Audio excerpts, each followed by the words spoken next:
द्वापर युग में एक बार यशोदा जी ने कृष्ण से कहा, हे कृष्ण, तुम सारे संसार के रचयिता तथा पालनहार हो। आज कोई ऐसा उपाय मुझसे कहो जिसके करने से स्त्रियों को सौभाग्य की प्राप्ति हो तथा उनकी सभी मनोकामनाएं पूर्ण हो। श्री कृष्ण कहने लगे, हे माता, मैं आपको एक उपाय विस्तार से बताता हूँ। सौभाग्य की प्राप्ति के लिए स्त्रियों को 32 पूर्णमासियों का व्रत करना चाहिए।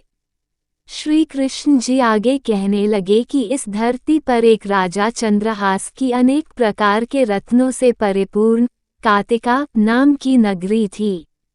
वहां पर धनेश्वर नाम का एक ब्राह्मण था और उसकी स्त्री अति सुशील एवं रूपवती थी। दोनों ही उस नगरी में बड़े प्रेम के साथ रहते थे। घर में धन धान्य आदि की कमी नहीं थी। उनको केवल एक दुख था कि उनके कोई संतान नहीं थी, इस कारण वे अत्यंत दुखी रहते थे। एक समय एक तपस्वी उस नगरी में आया। वह तपस्वी उस ब्राह्मण के घर को छोड़कर अन्य सब घरों से भिक्षा लेकर भोजन किया करता था। एक दिन हमेशा की तरह तपस्वी भिक्षान को प्रेमपूर्वक खा रहा था कि धनेश्वर ने योगी का ये सब कार्य देख लिया। धनेश्वर योगी से बोला, महात्मन, आप सब घरों से भिक्षा लेते हैं परंतु मेरे घर की भिक्षा कभी भी नहीं लेते, इसका कारण क्या है? योगी ने कहा कि निसंतान के घर की भीख पतितों के अन्न के तुल्य होती है और जो पतितों का अन्न खाता है वह भी पतित हो जाता है। चूंकि तुम निसंतान हो, अतः पतित हो जाने के भय से मैं तुम्हारे घर की भिक्षा नहीं लेता हूँ। धनेश्वर यह बात सुनकर अपने मन में बहुत दुखी हुआ और हाथ जोड़कर योगी के पैरों पर गिर पड़ा तथा कहने लगा, हे महाराज, यदि ऐसा है तो आप मुझको पुत्र प्राप्ति का उपाय बताइए। आप सर्वज्ञ हैं, मुझ पर अवश्य ही कृपा कीजिए।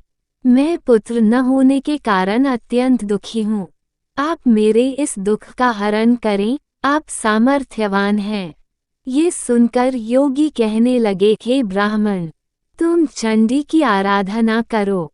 घर आकर उसने अपने स्त्री से सब वृतांत कहा और स्वयं तप के निमित्त वन में चला गया। वन में जाकर उसने चंडी की उपासना की और उपवास किया। चंडी ने 16वें दिन उसको स्वप्न में दर्शन दिया और कहा, हे धनेश्वर, जा तेरे पुत्र होगा, परंतु वह 16 वर्ष की आयु में ही मृत्यु को प्राप्त हो जाएगा। यदि तुम दोनों स्त्री पुरुष 32 पूर्णमासियों का व्रत विधिपूर्वक करोगे तो वह दीर्घायु होगा। प्रातःकाल आने पर इस स्थान के समीप ही तुम्हें एक आम का वृक्ष दिखाई देगा। उस पर चढ़कर एक फल तोड़कर शीघ्र अपने घर चले जाना, अपनी स्त्री को खिलाना। ऋतु स्नान के पश्चात वह स्वच्छ होकर श्री शंकर जी का ध्यान करके उस फल को खा लेगी। तब शंकर भगवान की कृपा से उसको गर्भ हो जाएगा। जब वह ब्राह्मण प्रातःकाल उठा तो उसने उस स्थान के पास ही एक आम का वृक्ष देखा जिस पर एक अत्यंत सुंदर आम का फल लगा हुआ था। धनेश्वर वृक्ष पर चढ़ गया और उसने एक अति सुंदर आम का फल देखा। ब्राह्मण ने जल्दी से उस फल को तोड़कर अपनी स्त्री को लाकर दिया और उसकी स्त्री ने अपने पति के कथनानुसार उस फल को खा लिया और वह गर्भवती हो गई।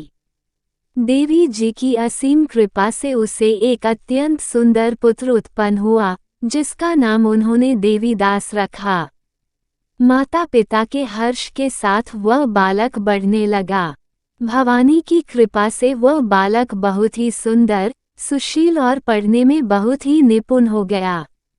दुर्गा जी की आज्ञानुसार उसकी माता ने 32 पूर्णमासी का व्रत रखना प्रारंभ कर दिया था, जिससे उसका पुत्र बड़ी आयु वाला हो जाए। 16वां वर्ष लगते ही देवीदास के माता पिता को चिंता हुई कि कहीं उनके पुत्र की इस वर्ष मृत्यु न हो जाए। इसलिए उन्होंने अपने मन में विचार किया कि यदि ये दुर्घटना उनके सामने हो गई तो वे कैसे सहन कर सकेंगे।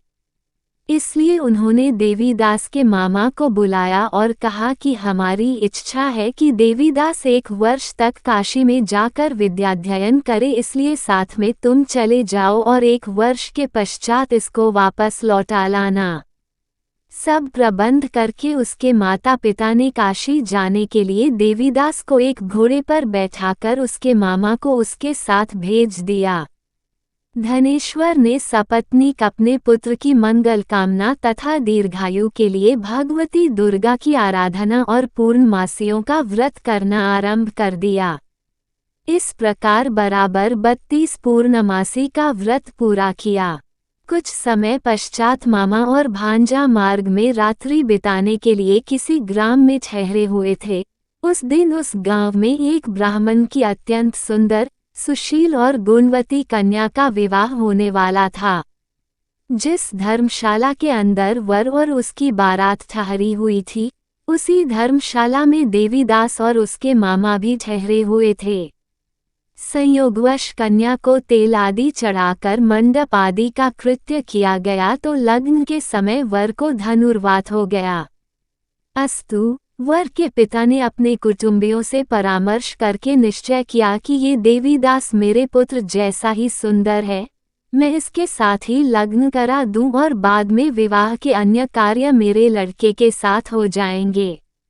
ऐसा सोचकर देवीदास के मामा से जाकर बोला कि तुम थोड़ी देर के लिए अपने भांजे को हमें दे दो, जिससे विवाह के लग्न का सब कृत्य सुचारू रूप से हो सके।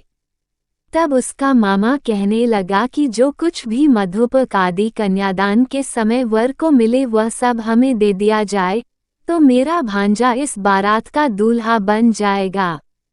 ये बात वर के पिता ने स्वीकार करने पर उसने अपना भांजा वर बनने को भेज दिया और उसके साथ सब विवाह कार्य रात्रि में विधिपूर्वक संपन्न हो गया। पत्नी के साथ वह भोजन न कर सका और अपने मन में सोचने लगा कि न जाने ये कैसी स्त्री होगी।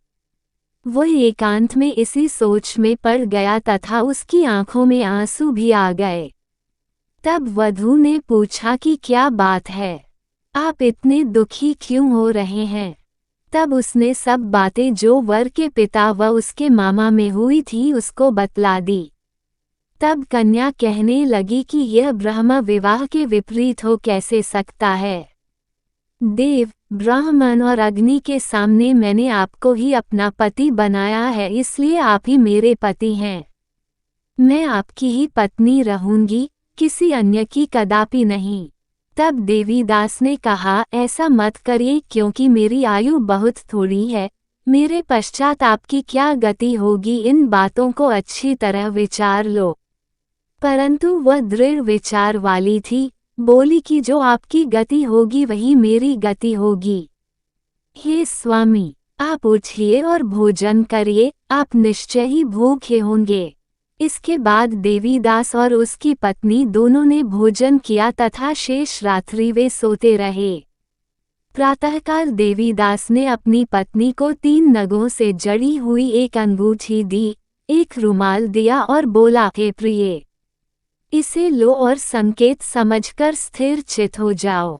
यदि मैं जीवित रहा तो अवश्य वापस आऊंगा, अन्यथा समझ लेना मेरी मृत्यु हो गई है। ये समझाकर वह चला गया।